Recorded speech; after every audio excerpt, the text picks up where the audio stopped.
क्या आप जानते हैं कि जगन्नाथपुरी में नरसिंह देव कैसे प्रकट हुए और उनके साथ प्रहलाद महाराज नहीं अपितु लक्ष्मी देवी कैसे आई?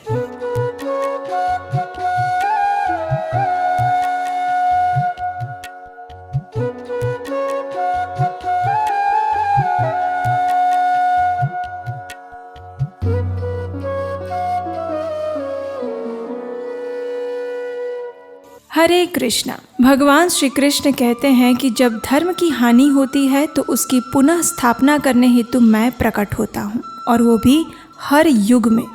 तो बस फिर सतयुग में जब उन्हें अधर्मियों का नाश करने के लिए आना पड़ा तो वे भगवान नरसिंह देव के रूप में प्रकट हुए। मात्र 5 वर्ष की आयु का बालक, लेकिन ईश्वर के प्रति उसकी श्रद्धा मेरु पर्वत से भी अधिक अचल।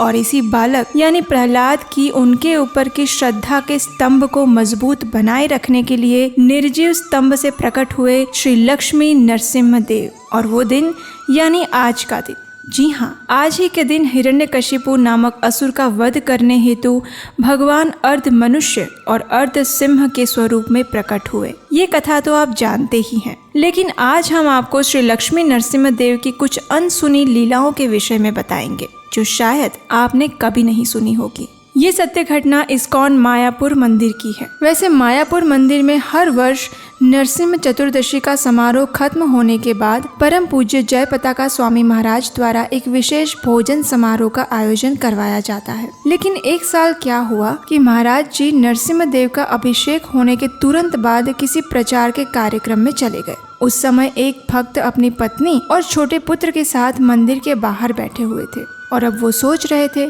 कि अब हमें प्रसाद कैसे मिलेगा। उतनी ही देर में अंदर से एक माता जी मिट्टी का घड़ा लेकर बाहर आई और उन्होंने कहा, प्रभु जी आप प्रसाद लेना चाहेंगे? और वो भक्त तो खुशी से झूम उठे और उन्होंने कहा, हाँ हाँ क्यों नहीं। और इस प्रकार प्रसाद का एक घड़ा मिला जिसमें तरह तरह की सब्जियां थी और उसमें रसीले आम भी थे। तो बस इस भक्त के परिवार ने खुशी खुशी इस सब्जी और आम के प्रसाद का आस्वादन किया और भगवान नरसिंह देव का धन्यवाद किया। वैसे आप जानते हैं भगवान नरसिंह देव को आम बहुत पसंद होते हैं।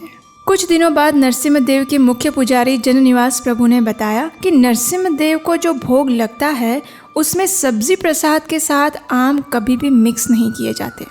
तो उस दिन उस भक्त को जो सब्जी प्रसाद का घड़ा मिला था उसमें आम कहाँ से आए, ये सोचने का कार्य आपका। चलिए अब हम आपको लेकर चलते हैं हमारे प्रिय जगन्नाथ जी के धाम नीलाचल यानी जगन्नाथपुरी धाम में। इस कथा का वर्णन पुराणों में पाया जाता है। अब इंद्रद्युम्न राजा को तो आप जानते ही हैं, जिन्होंने भगवान जगन्नाथ को अपने घर यानी जगन्नाथपुरी में भगवान श्री जगन्नाथ, बलदेव और सुभद्रा जी को आमंत्रित किया और ये महान मंदिर का निर्माण करवाया। अब देखिए, राजा इंद्रद्युम्न ने तो अपने घर पर जगन्नाथ जी को बुला लिया, लेकिन हमारा प्रश्न ये है कि आप उन्हें अपने घर पर कब बुलाएंगे?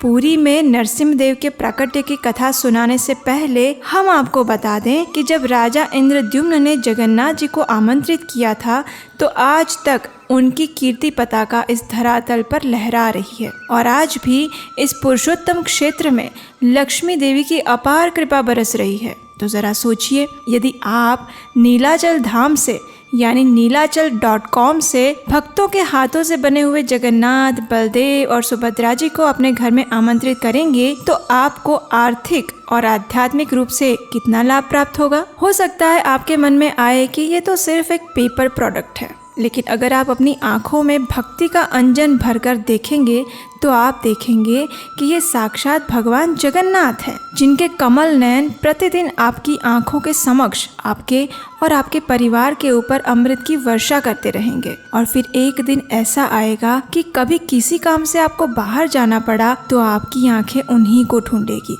ये हमारा स्वयं का अनुभव है। तो भक्ति के सौदे को बुद्धि से तोलने की गलती ना करें और आज ही आमंत्रित कीजिए जगन्नाथ जी को अपने घर पर और अपने जीवन में भी। चलिए वापस कहानी के तंतु को जोड़ते हैं। तो जब राजा इंद्रद्युम्न अवंती से ओडिशा आए थे उस समय नारद मुनि ने उन्हें आदेश देते हुए कहा था, हे राजन, जगन्नाथ जी के आगमन के इस अवसर पर आपको 1000 कुंडीय महावेदी अश्वमेघ यज्ञ संपन्न करने चाहिए। अब भगवान के शुद्ध भक्त नारद मुनि का यह आदेश था, राजा इसकी अवज्ञा कैसे कर सकते थे। तो बस उन्होंने ये महायज्ञ वेदी में संपन्न करवाए और उसी समय जगन्नाथ जी की प्राण प्रतिष्ठा करने से पूर्व उस यज्ञ वेदी से साक्षात भगवान नरसिम्हदेव प्रकट हुए। उनके सर पर शेषनाग छत्र बने हुए थे और उनकी गोद में स्वयं लक्ष्मी देवी विराजमान थी। बाद में भगवान नरसिम्हदेव ने विग्रह का स्वरूप धारण किया था और स्वयं नारद मुनि ने जगन्नाथ जी की स्थापना करवाने से पूर्व इन्हें श्री लक्ष्मी नरसिम्हदेव की स्थापना करवाई थी। स्कंद पुराण में तो यहाँ तक कहा गया है कि स्वयं नारद मुनि लक्ष्मी नरसिम्हदेव को आकाश मार्ग से यहाँ तक लेकर आए थे। अगर आज भी आप जगन्नाथपुरी में जाएंगे तो गुंडीचा मंदिर से इंद्रद्युम्न सरोवर की ओर जाने वाले मार्ग में बाहर की दीवार से लगा हुआ एक श्री लक्ष्मी नरसिम्हदेव का ये अति प्राचीन मंदिर उपस्थित है। यहाँ के विग्रह को यज्ञ नृसिंह के नाम से जाना जाता है। आपको लग रहा होगा कि चलिए यहाँ कथा समाप्त हुई, अब कोई और वीडियो देखते हैं। नहीं, रुकिए, सबसे बड़े आश्चर्य को उजागर करने वाला तथ्य तो अब प्रकट होगा। आपको जानकर हैरानी होगी कि इस प्राचीन मंदिर में नृसिम्हदेव के 2 विग्रह विराजमान हैं। उग्र नरसिम्हदेव को तो आप सब जानते ही हैं, जिन्होंने हिरण्यकशिपु का वध किया था। तो बस इस मंदिर में मुख्य विग्रह के रूप में उग्र नरसिम्हा नहीं अपितु शांत नरसिम्हा विराजमान है और इस शांत नरसिम्हा के पीछे उग्र नरसिम्हदेव स्थापित किए गए हैं। है ना ये आश्चर्य की बात। शांत नरसिम्हदेव की मुखाकृति मनुष्य जैसी है और ऐसा कहा जाता है कि शांत नरसिम्हदेव के दर्शन करने से व्यक्ति की सारी चिंता, निराशा और क्रोध संपूर्ण रूप से शांत हो जाता है। और ये कोई लोगों की उत्पन्न की हुई कपोल कल्पना नहीं है, इसका प्रमाण इतिहास में प्राप्त होता है। एक समय काला पहाड़ नामक एक मुसलमान राजा था जो कि सभी हिंदू मंदिरों को तोड़ देता था और उन मंदिरों में मस्जिद बना दी जाती थी। वैसे अनेक मंदिरों को तोड़कर बनी हुई मस्जिदों के प्रमाण आज भी हमें भारत के कई शहरों में मिल ही रहे हैं, लेकिन फिर भी हमारी आदत है सेक्युलरिज्म का चोला ओढ़ो और आंख कान बंद करो, भले ही उससे सच्चाई ना छुपे। चलिए, जैसी जिसकी मति। हाँ, जब ये काला पहाड़ नाम का मुसलमान राजा नरसिम्हदेव के इस मंदिर को तोड़ने के लिए आया तो उस समय इस शांत नरसिम्हदेव के दर्शन करते ही उसका क्रोध शांत हो गया और वह वापस लौट गया।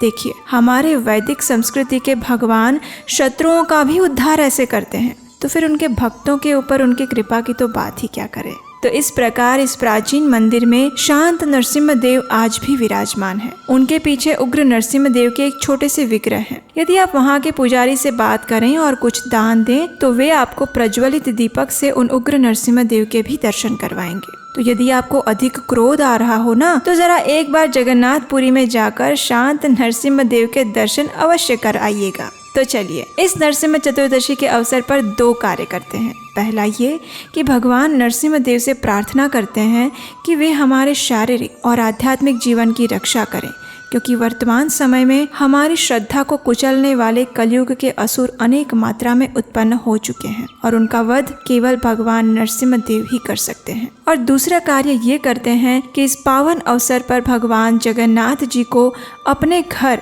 और अपने जीवन में आमंत्रित करते हैं, जिससे कि संपूर्ण जीवन उनकी कृपा दृष्टि के नीचे व्यतीत हो और जीवन के अंत में उन्हीं का स्मरण करते हुए इस शरीर का त्याग कर सके। हरे कृष्णा।